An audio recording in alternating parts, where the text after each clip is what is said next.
जय हिंद दोस्तों। तो कैसे हैं आप लोग। स्वागत है आप सभी का आपके हमारे चैनल अकमल खान में। आज हम पढ़ने जा रहे हैं मेंडलीव की आवर्त सारणी, जिसके हम पढ़ेंगे दोष और गुण और सब पे विस्तृत विवरण देंगे।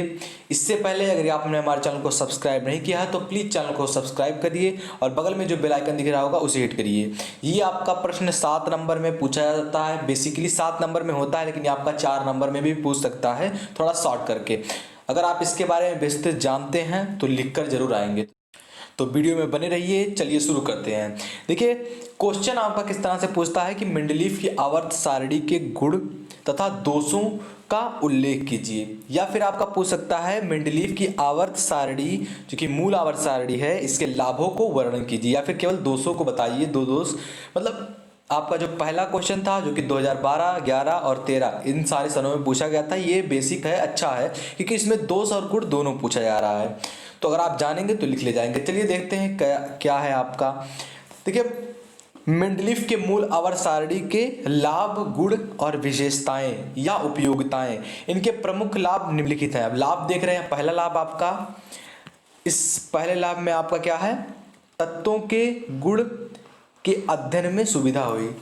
पढ़ते हैं। मेंडलीव की मूल आवर्त सारणी से तत्वों के भौतिक तथा रासायनिक गुणों का अध्ययन सरल हो गया।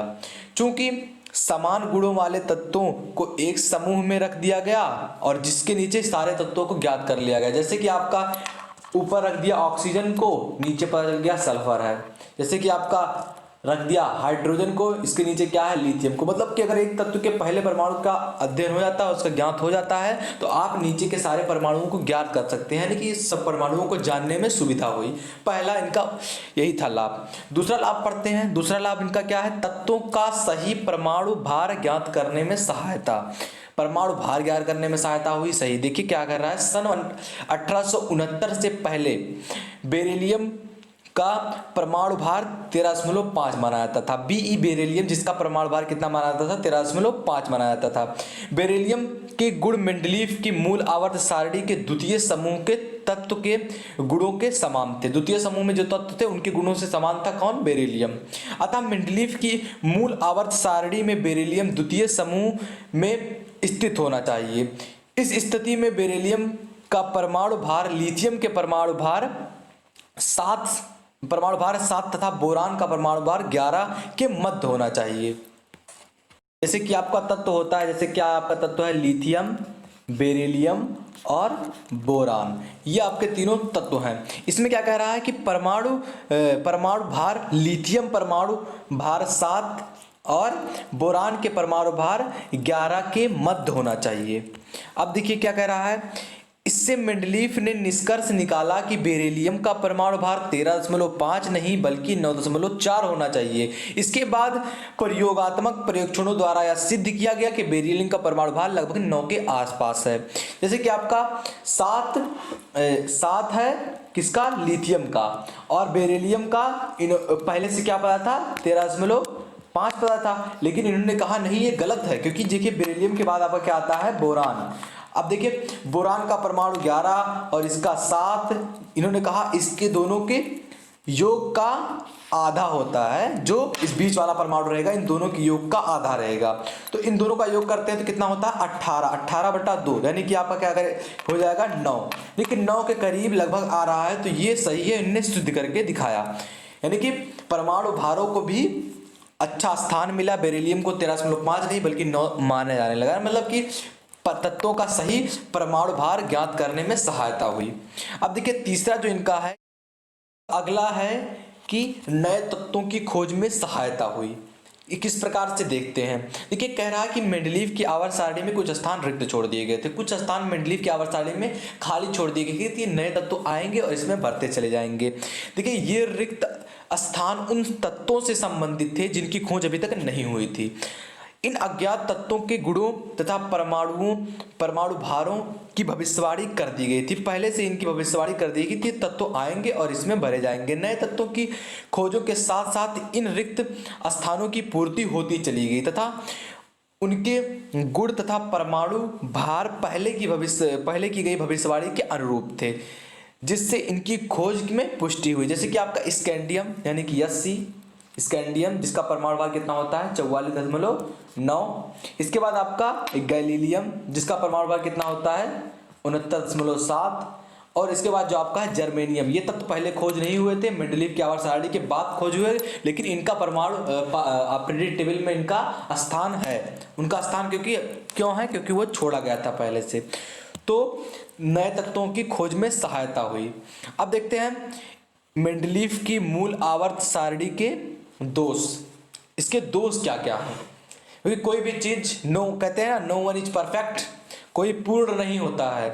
तो मेंडलीव ने भी आवर्त सारणी बनाया, इसमें दोष हैं, आवर्त सारणी में दोष है वो पढ़ेंगे। जैसे कि आपका मॉडर्न पीरियोडिक टेबल अभी बना हुआ है, इसमें भी दो दोष हैं। जैसे कि आपका हाइड्रोजन परमाणु, इसको स्थान अभी तक पूर्ण स्थान नहीं मिल पाया है, उचित स्थान नहीं मिल पाया है।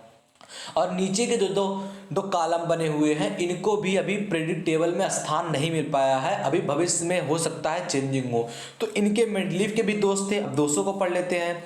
मेंडलीव की आवर्त सारणी के दोष, इनके प्रमुख दो दोष हैं। पहला आपका क्या है, अधिक परमाणु भार वाले तत्वों का कम परमाणु भार वाले तत्वों से पहले रखा जाना। जिनका परमाणु भार देखिए अधिक होता था उन्हें, और जिनका परमाणु भार कम होता था इन्हें अच्छे से नहीं रखा गया, पहले रख दिया गया। जैसे मेंडलीव की मूल आवर्त सारणी में सभी तत्वों के परमाणु भारों के प्रयोगों द्वारा स्थापित मानों को रखने पर यह पाया गया कि कहीं कहीं परमाणु भारों के बढ़ते हुए क्रम में परिवर्तन हो रहा है। जैसे उदाहरण मेंडलीव ने टेलुरियम Te जिसका संकेत होता है का परमाणु भार 125 तथा आयोडीन जिसका I संकेत होता है का परमाणु भार 127 मानकर टेलुरियम आयोडीन से पहले रखा गया। देखिए प्रयोग द्वारा यह स्थापित किया गया या सिद्ध किया गया कि टेलुरियम का परमाणु भार 127.6 है तथा आयोडीन का परमाणु भार 126.9 है। अतः ये दो तत्व मेंडलीव की मूल आवर्त सारणी में परमाणु भार के बढ़ते हुए क्रम में ना होकर घटते हुए क्रम में है। जैसे कि आपका क्या है, जैसे कि आपका लिखा हुआ है, पहले आपका क्या आता है टेलुरियम, इसके बाद क्या आता है आपका आयोडीन यानी कि I। इसका परमाणु भार कितना है 127.6 और इसका कितना है 126.9। तो कहीं ना कहीं ये परमाणु भार के बढ़ते हुए क्रम को विरोध कर रहे हैं, बढ़ते हुए क्रम का विरोध कर रहे हैं। इसका 127 है, इसका इससे ज्यादा होना चाहिए लेकिन इसका इससे कम है। तो कहीं ना कहीं ये मेंडलीव की आवर्त सारणी में दोष थे। अब देख लेते हैं कि मेंडलीव ने कोबाल्ट CO का परमाणु भार 61 माना है। कोबाल्ट का परमाणु भार कितना माना है इन्होंने 61 माना है, तथा निकिल का परमाणु भार कितना माना है 61 मानकर कोबाल्ट को निकिल से पहले रख दिया गया। दोनों का परमाणु भार 61 मानकर निकिल को कोबाल्ट से पहले रख दिया है।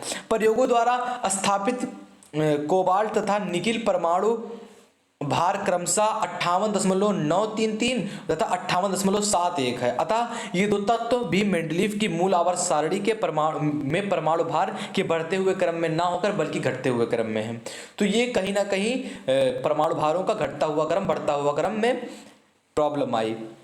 इसके बाद देख लेते हैं अगला आपका दोष कि अनेक नए तत्वों के लिए उचित स्थान का अभाव। प्रत्येक नए जो तत्व थे इनके लिए उचित स्थान का अभाव नहीं हो पाया। जैसे क्या कह रहा है, यहाँ लिखा हुआ है कि अनेक नए तत्वों की खोज के बाद उनको मेंडलीव की मूल आवर्त सारणी में उचित स्थान नहीं मिल पाया। जो अनेक नए तत्व थे इन्हें खोजकर मेंडलीव की जो मूल आवर्त सारणी में इन्हें स्थान नहीं मिल पाया, सभी तत्वों को स्थान नहीं मिल पाया।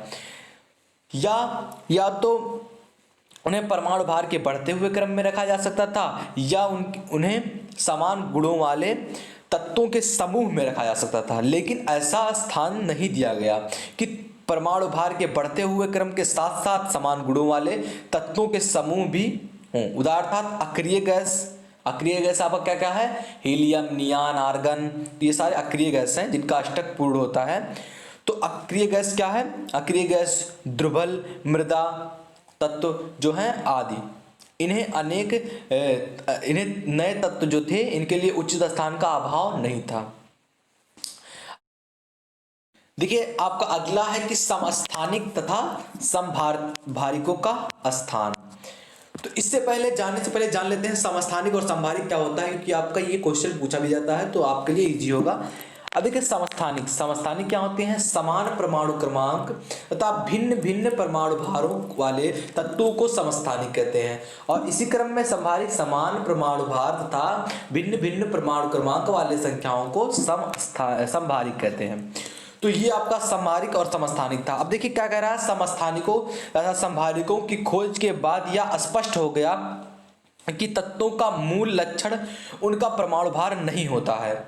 पहले परमाणु भारों के क्रमांक के स्थान पर रखा जाता था, लेकिन इस जो मॉडर्न पीरियड टेबल है इसमें इन्हें परमाणु क्रमांकों के हिसाब से रखा गया। ये सबसे बड़ी मेंडलीव की चूक थी कि इन्होंने समभारिकों के स्थान पर रखा परमाणुओं को।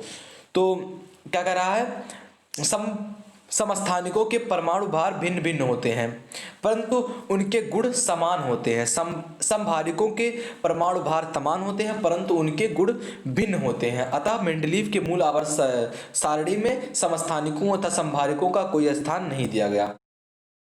अब देखिए आपका अगला है कि तत्वों का मूल लक्षण उनका परमाणु क्रमांक है, ना कि परमाणु भार। क्योंकि देखिए किसी भी तत्व को अगर आप रखेंगे तो परमाणु क्रमांक के हिसाब से यहाँ रखा गया ताकि व्यवस्था से रह सके। इससे पहले मेंडलीव ने कार्य नहीं किया था, इसे परमाणु भार के हिसाब से रख दिया था। तो देखिए आगे वही है कि परमाणु संरचना व रेडियो एक्टिविटी की खोज के बाद यह स्थापित हो गया कि तत्वों का मूल लक्षण उनका परमाणु भार नहीं वरन परमाणु क्रमांक है। परमाणु क्रमांक के हिसाब से आप रखेंगे तत्वों को तो आपका सही है। ये पहले क्या कर रहे थे सब लोग कि परमाणु भार के हिसाब से रख रहे थे, ये गलत हुआ। तो अतः तत्वों को उनके परमाणु भार के क्रम में रखकर उनको वर्गीकृत करने का कोई औचित्य नहीं है। अब देखिए द्वितीय आवर्त के तत्व lithium, beryllium, boron, carbon, nitrogen, oxygen, इसके बाद आपका फ्लूओरीन तथा नियान। तो ये थे दोस्तों, ये थे मेंडलीव के मूल आवर्त सारणी के दोष तथा लाभ। ये दो आपका कोई पूछ सकता है, दो यहाँ पर 4 लाभ 4 हानि बताए गए हैं, तो आप कोई भी लिख सकते हैं अगर आपको याद हो। अगर आपने पूरा वीडियो देखा होगा तो जरूर एग्जाम में अच्छा लिख कर आएंगे और पूरा नंबर गेन करेंगे। तो आशा करते हैं वीडियो पसंद आया होगा। यदि आप कक्षा 10वीं में है तो एक बार चैनल को सब्सक्राइब कीजिए और जाइए प्लेलिस्ट में देखिए, आपके 6 सब्जेक्ट के वीडियो बने हुए हैं, सारे प्लेलिस्ट में आपके रखे हुए हैं वीडियोस, तो उनको देखिए और अपना अच्छा नंबर एग्जाम में गेन कीजिए। मिलते हैं आपसे अगले वीडियो में, तब तक के लिए जय हिंद जय भारत।